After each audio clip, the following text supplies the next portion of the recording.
Welcome to the Jeff Crilley Show. And now, here's Jeff Crilley. Welcome back to the Jeff Crilley Show. This has been a fast show so far. My next guest is going to keep that speed going. He draws inspiration from his wife, like that. That's beautiful. Traveling, 2 martini lunches, and Pulp Fiction. Ernesto Miranda is with me. He is one of the principals at WALKER+MIRANDA Design Studios. Welcome to the Jeff Crilley Show. Thanks a lot, Jeff. Thanks for having me on. Okay, now we need to explain. I understand the 2 martinis could inspire some stuff, but what does Pulp Fiction have to do with interior design? Well, for us, it's actually how we interview our clients as well.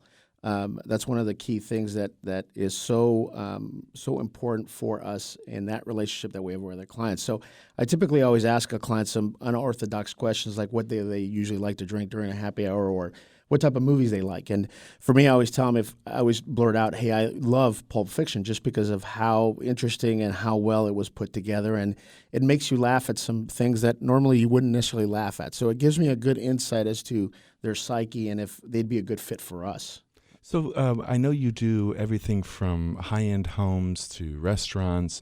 What are some things that you look at when you're working with a business owner for the first time? Let's suppose you're working with a McDonald's franchise. I want to take something as generic as McDonald's. But one thing that I've noticed about going to McDonald's is there are different layouts.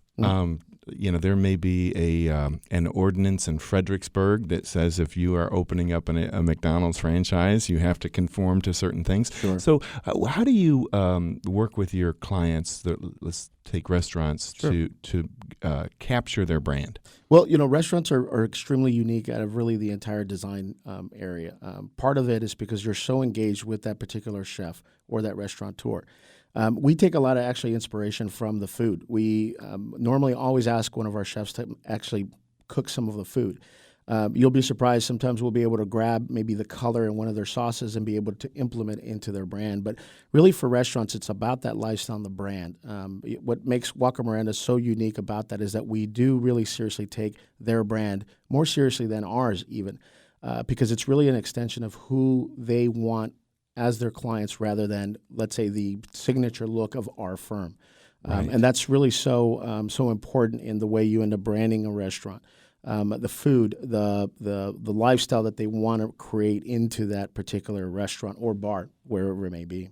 One of the things that I recognize is when I interview an artist like yourself is that you're always looking at different things for inspiration. Like when you go into a restaurant for the first time with your wife, you're probably checking stuff out that I wouldn't even be thinking about. Like where does your eye go when you go into a restaurant for the first time? Well, a lot of times, more than likely, we probably already know who actually designed it, which firm did or what particular designer. So we always tend to look at the materials and how they've been able to create that interaction between materials moving from one area of the restaurant to the other. For me, one of the more important things is as soon as you walk into the restaurant, the layers that go along with that draw you to, let's say, the hostess stand, to the wall behind them, all the way reaching deep down into the kitchen, even if they have an open kitchen, to see that action going on in the back, to see the action the bartenders are interacting with the clients. For me, I also look at the brand. How well their graphics on their menus, how interesting their setups in regards to their tables. They're down to their silverware. So there's a lot of little different things that I tend to look at when I go into somebody else's work. And are there trends in design? I mean, I think about some of the steakhouses in Dallas that probably haven't been redesigned since the 70s versus some modern restaurants that are going in. Is there a danger of being like too trendy, like you're creating a look that fits a decade and then in the next decade it looks old? Yeah, that's very, very much true. It's a great observation. One of my favorite steak brands right now is STK. They're out of Chicago and Las Vegas.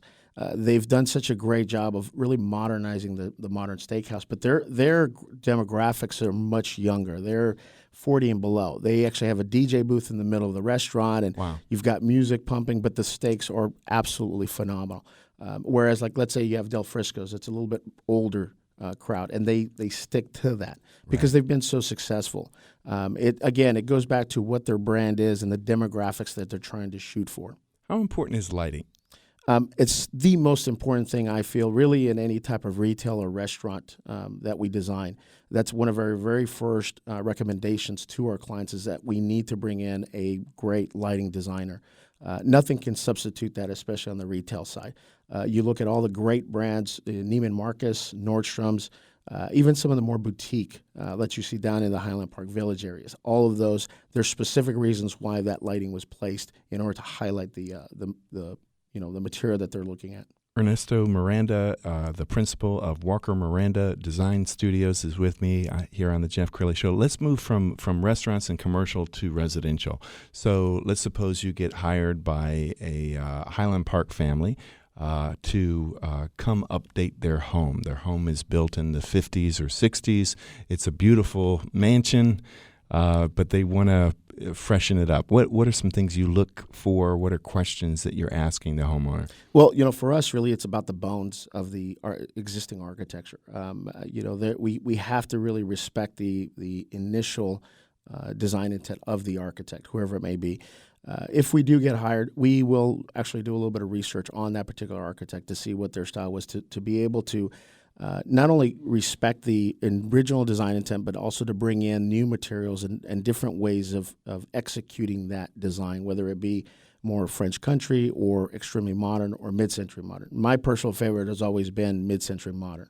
I love that classic vintage look with an open floor plan. But for us, we could do virtually any type of particular work, but we really do specialize probably more so in the mid-century modern and modern. What would you say would be some of your biggest challenges? I mean, do you run into the homeowner or the commercial business owner who is micromanaging you, and you're like, just let me create, let me do what I do? Not so much anymore. After I asked that Pulp Fiction question, I can't tell you how important it is for a designer to really interview the client as well.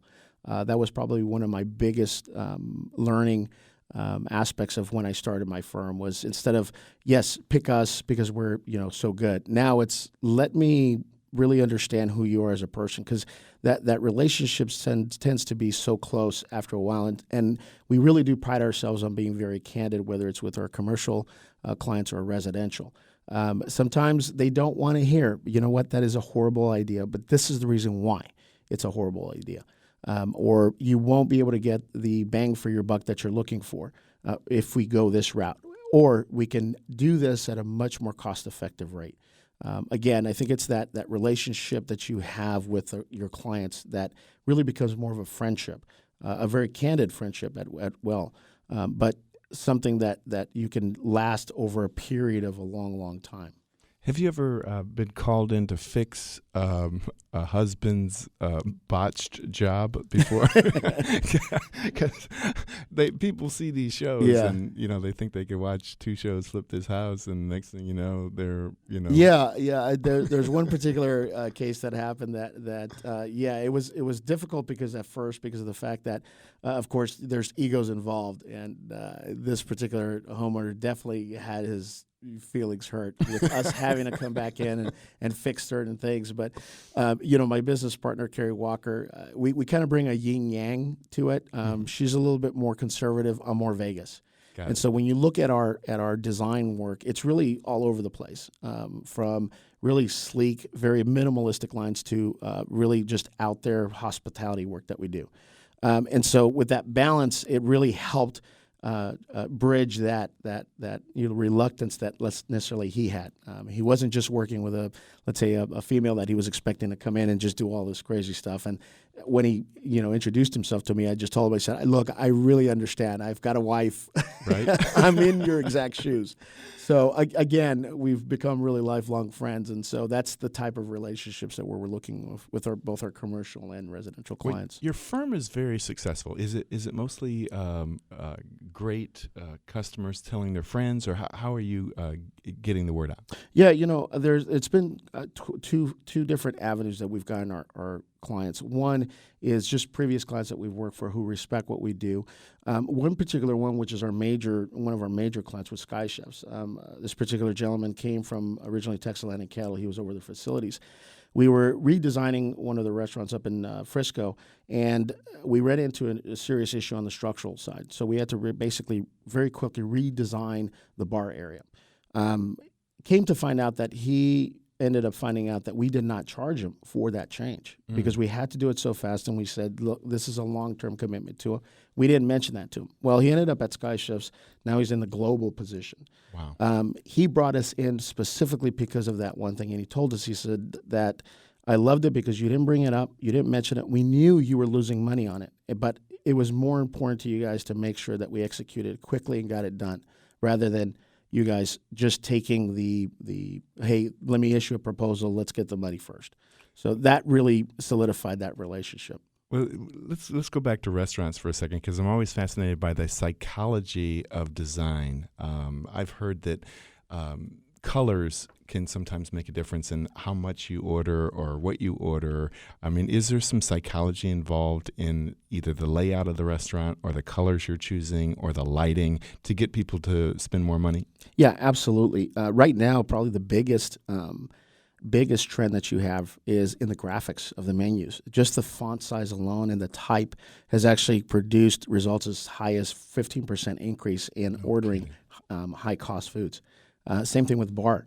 The bar is really interesting. There's now some new technology that actually reads both the sex of the particular person sitting at the bar and can roughly judge the demographics age-wise. Really? Vegas is using a couple of different techniques out in the bars that will, if let's say you have a group of 20-something women, the TVs, once they go to commercial, will actually target certain drinks for that demographic. Really? Rather than, let's say, a 50-year-old, 5 guys who walk in, they're 50 years old, those advertising goes to a different, advertising for those specific demographics. And so those increases are all related to those little subtle changes. So it goes beyond just the color. It's very important.